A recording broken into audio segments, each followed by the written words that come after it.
টানা কয়েক মাস দরপতনের মধ্য দিয়ে দিন পার করছে জনপ্রিয় ভার্চুয়াল মুদ্রা বিটকয়েন। শুক্রবার সকালে বিশ্ববাজারে প্রতিটি মুদ্রা বিক্রি হচ্ছে $৭৭,202। সপ্তাহ ব্যবধানে কমেছে ১.০৩%। যদিও আগের এক মাসের একই সময়ের তুলনায় দাম ১৪.৬% বেশি।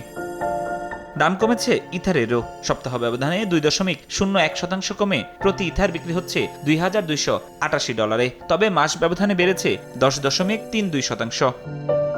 ২.৯৮% কমেছে আরেক জনপ্রিয় মুদ্রা বাইন্যান্সের দাম। সকালে বিশ্ব ভার্চুয়াল মুদ্রা বাজারে প্রতি বাইন্যান্স বিক্রি হয়েছে $৬২০। মাস ব্যবধানে বেড়েছে ৫.৯৬%।